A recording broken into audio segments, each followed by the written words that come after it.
জাহাজের মধ্যে দুজন কর্মী একটি বড়লোক মেয়ের রুম থেকে কিছু চুরি করার চেষ্টা করছিল। সেই সময় জাহাজের আরেকজন কর্মী ব্রায়ান চলে আসে, যে ছিল অস্কার নামের এই চোরটির ভাই। কিন্তু ব্রায়ান ভালোভাবে জাহাজে শুধুমাত্র তার ডিউটি পালন করত, সে কোনো চোর ছিল না। সে তার ভাই অস্কারকে এসব করার জন্য খুবই বকাবকি করে, কারণ জাহাজের ক্যাপ্টেন একবার জানতে পারলে তাদের কাজ তো থাকবেই না, বরং জেলেও যেতে হবে তাদেরকে। সেই সময় সেখানে ক্যান্ডেল নামের বড়লোক মেয়েটি চলে আসে এবং তার রুমে চুরিচামারি দেখে ভয়ে পালাতে শুরু করে। ক্যান্ডেলকে ধরার জন্য দুজন চোর তার পিছনে দৌড়াতে শুরু করে এবং ব্রায়ান তাদেরকে থামাতে সেও দৌড়াতে লাগে।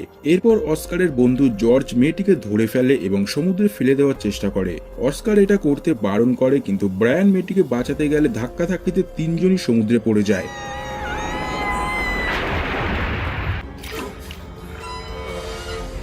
ব্রায়ান ও ক্যান্ডেল জলে পড়ে অজ্ঞান হয়ে যায়, কিন্তু জর্জ নিজেকে বাঁচানোর জন্য জলে ছটফট করতে শুরু করে।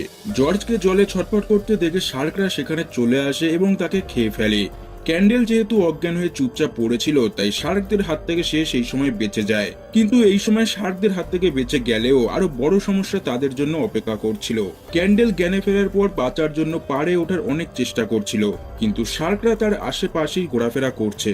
সেই সময় ব্রায়ানও জ্ঞানে ফেরে এবং ক্যান্ডেলকে বলে চুপচাপ এক জায়গায় স্থির হয়ে থাকতে, নয়তো শার্ক তাকে খেয়ে ফেলবে।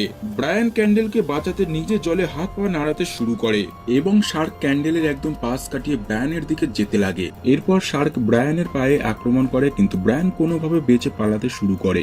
এদিকে সমুদ্রের বড় বড় ঢেউ ক্যান্ডেলকে একদম পাড়ে নিয়ে চলে আসে, কিন্তু জাহাজ থেকে পড়ার সময় ক্যান্ডেল পায়ে এতটাই চোট পেয়েছিল যে সে জল থেকে বেঁচে বেশি দূর এগোতে পারছিল না।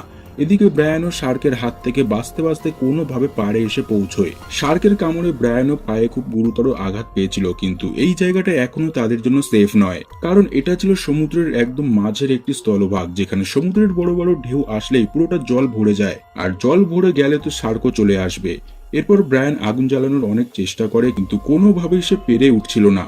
তারা পাথর ঘষেও অনেক চেষ্টা করে, কিন্তু তাও কোনো কাজ হয় না। সেই সময় সমুদ্রের একটি বড় ঢেউয়ের সাথে একটি শার্ক ক্যান্ডেলের দিকে আক্রমণ করে তেড়ে আসে এবং নিজেকে বাঁচানোর জন্য ক্যান্ডেল পায়ে আরো গুরুতর আঘাত পেয়ে যায়।